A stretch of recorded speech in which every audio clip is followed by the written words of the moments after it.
Subscribe कीजिए GK world with Rinki Singh के channel को और बेल आइकन को कर दीजिए प्रेस हमारे लेटेस्ट वीडियो देखने के लिए सबसे पहले।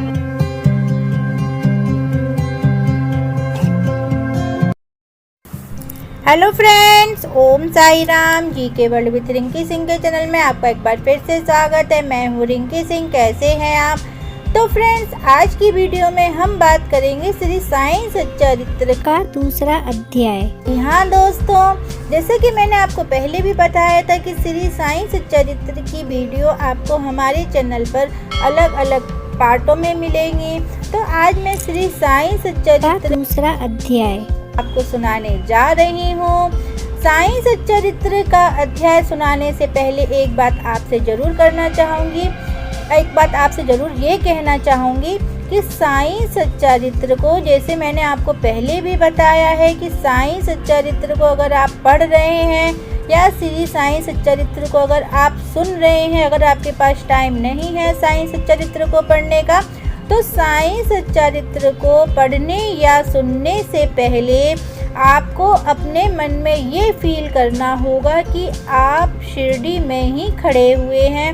आप यह सब लीला जो श्री साईं सच्चरित्र में आपको मिलेंगी, जो साईं बाबा ने जो लीलाएं की थी अपने जीवन काल में, वह सब लीलाएं आप अपनी आँखों से देख रहे हैं। यह आपको साईं सच्चरित्र पढ़ने से पहले या सुनने से पहले आपको फील करना होगा, तभी आप श्री साईं सच्चरित्र को समझ सकेंगे। साईं सच्चरित्र क्या होता है?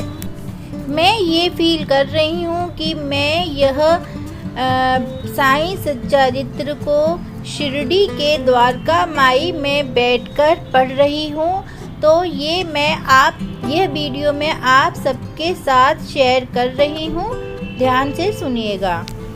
ओम श्री साई नाथाय नमः। ओम श्री शिरडी देवाय नमः। श्री साईं सच्चरित्र अध्याय 2। ग्रंथ लेखन का ध्येय, कार्यारंभ में असमर्थता और साहस, गर्मागर्म बहस, अर्थपूर्ण उपाधि, हेमाड पंत गुरु की आवश्यकता। गत अध्याय में ग्रंथकार ने अपने मौलिक ग्रंथ श्री साईं सच्चरित्र में उन कारणों पर प्रकाश डाला था जिनके द्वारा उन्हें ग्रंथ रचना के कार्य को आरंभ करने की प्रेरणा मिली। अब वे ग्रंथ पठन के योग्य अधिकारियों तथा अन्य विषयों के इस अध्याय में विवेचन करते हैं। ग्रंथ लेखन का हेतु, किस प्रकार हैजा के रोग के प्रकोप को आटा पिसवाकर तथा उसको ग्राम के बाहर फेंकवाकर रोका तथा उसका उन्मूलन किया। बाबा की इस लीला का प्रथम अध्याय में वर्णन किया जा चुका है। मैंने और भी लीलाएं सुनी जिनसे मेरे हृदय को अति आनंद हुआ और यही आनंद का स्रोत काव्य रूप में प्रकट हुआ। मैंने यह भी सोचा कि इन महान आश्चर्यजनक लीलाओं का वर्णन बाबा के भक्तों के लिए मनोरंजक एवं शिक्षाप्रद सिद्ध होगा तथा उनके पाप समूल नष्ट हो जाएंगे। इसलिए मैंने बाबा की पवित्र जीवन गाथा और उनके मधुर उपदेशों का लेखन प्रारंभ कर दिया। श्री साईं की जीवनी न तो उलझन पूर्वक है और न ही संकीर्ण है, वरन सत्य और आध्यात्मिक मार्ग का वास्तविक दिग्दर्शन कराती है।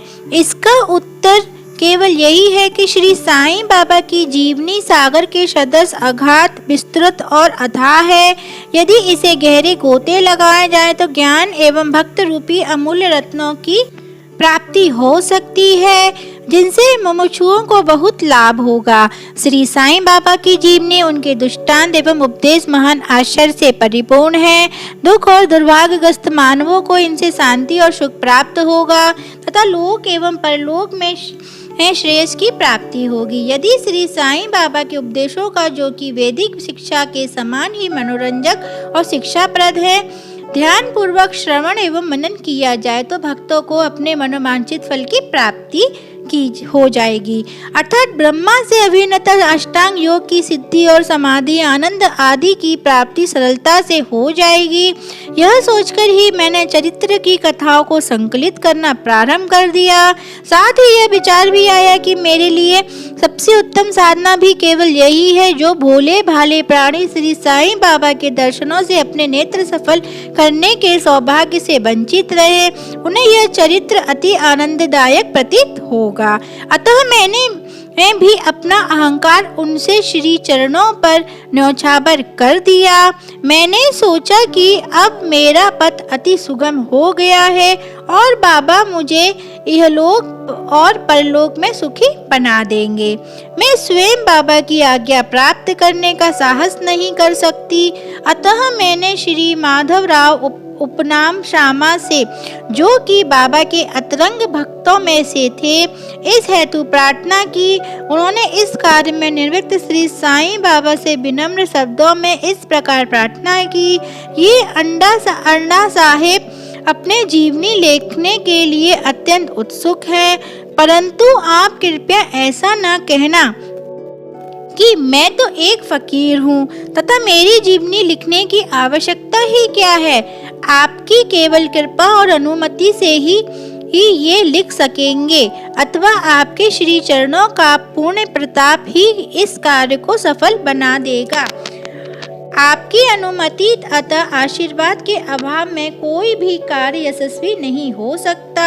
यह प्रार्थना सुनकर बाबा को दया आ गई। उन्होंने आश्वासन और उदी देकर अपना वरद हस्त मेरे मस्तक पर रखा और कहने लगे कि इन्हें जीवनी और दृष्टांतों को एकत्रित और कर लिपिबद्ध करने में उनकी सहायता करूंगा।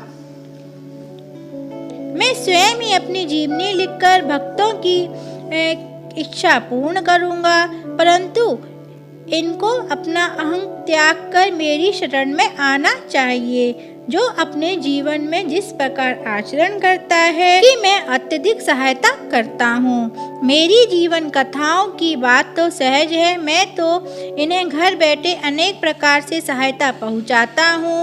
अब इनका अह पूर्णता नष्ट हो जाएगा और खोजने पर लेश मात्र भी न मिलेगा।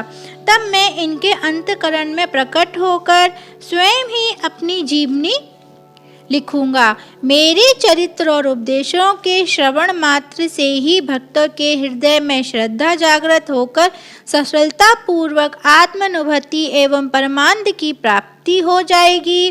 ग्रंथ में अपने मत का प्रतिपादन और दूसरों का खंडन तथा अन्य किसी विषय के पक्ष या विपक्ष में व्यर्थ की वाद विवाद की कुचेष्टा नहीं होनी चाहिए। अर्थपूर्ण उपाधि हेमाड पंत। वाद विवाद शब्द से हमको स्मरण हो आया कि मैंने पाठकों को वचन दिया है कि हेमाड पंत उपाधि किस प्रकार प्राप्त हुई, इसका वर्णन करूंगा। अब मैं इसका वर्णन करता हूँ। श्री काका साहेब दीक्षित ने नाना साहेब चंदोरकर मेरे अति घनिष्ठ मित्रों में से थे, और जिन्होंने मुझसे शिरडी जाकर श्री साईं बाबा के दर्शनों का लाभ उठाने का अनुरोध किया। मैंने उन्हें वचन दिया, परंतु कुछ बाधा आ जाने के कारण मेरी शिरडी यात्रा स्थगित हो गई। मेरे एक घनिष्ठ मित्र का पुत्र लोनावाला में रोगग्रस्त हो गया था। उन्होंने सभी ही संभव और आध्यात्मिक उपचार किए, परंतु सभी प्रयत्न निष्फल हुए और ज्वर किसी भी प्रकार भी कम न हुआ। अंत में उन्होंने अपने गुरुदेव को उसके सिरहाने बिठलाया, परंतु परिणाम पूर्वत ही हुआ। यह घटना देखकर मुझे विचार आया कि जब गुरु एक बालक के प्राणों की भी रक्षा करने में असमर्थ है, तब उनकी उपयोगिता ही क्या है, और जब उनमें से कोई सामर्थ्य ही नहीं, तब फिर शिरडी जाने से क्या प्रयोजन। ऐसा सोचकर मैंने यात्रा स्थगित कर दी, परंतु जो होना है वह तो होकर ही रहेगा, और वह इस प्रकार हुआ। प्रांताधिकारी नाना साहेब चंदोरकर वसई के दौरे पर जा रहे थे। वे ठाणा से दादर पहुंचे तथा वसई जाने वाली गाड़ी की प्रतीक्षा कर रहे थे। उसी समय बांद्रा लोकल आ पहुंची, जिसमें बैठकर वे बांद्रा पहुंचे तथा शिरडी यात्रा स्थगित करने के लिए मुझे आड़े हाथों लिया। नाना साहेब का तर्क मुझे उचित तथा सुखदायी प्रतीत हुआ और इसके फलस्वरूप मैंने उसी रात्रि शिरडी जाने का निश्चय किया और सामान बांधकर शिरडी को प्रस्थान कर दिया। मैंने सीधे दादर जाकर वहां से मनवाड़ की गाड़ी पकड़ने का कार्यक्रम बनाया। इस निश्चय के अनुसार मैंने दादर जाने वाली गाड़ी के डिब्बे में प्रवेश किया।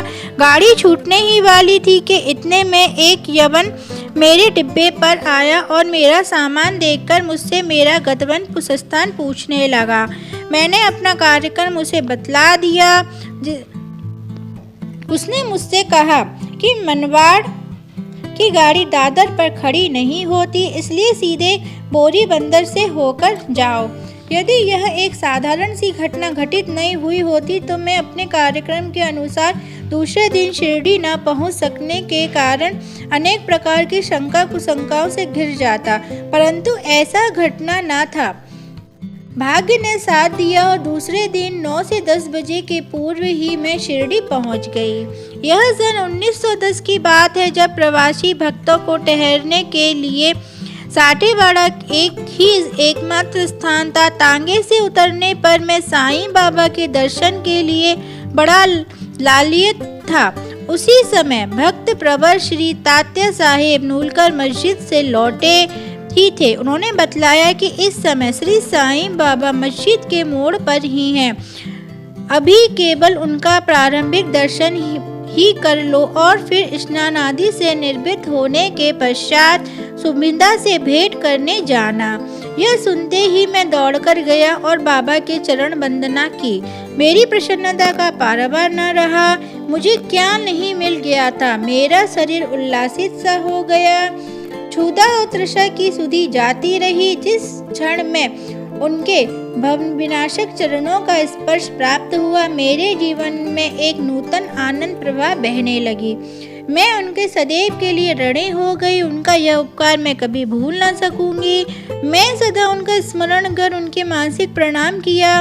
जैसा कि मेरे अनुभव में आया कि साईं के दर्शन में ही यह विशेषता है कि विचार परिवर्तन तथा पिछले कर्मों का प्रभाव शीघ्र मंद पड़ने लगता है और शनै शनै अनासक्ति और सांसारिक भोगों से वैराग्य बढ़ता जाता है। केवल गत जन्मों के अनेक शुभ संस्कार एकत्रित होने पर ही ऐसा दर्शन प्राप्त होना सुलभ हो सकता है।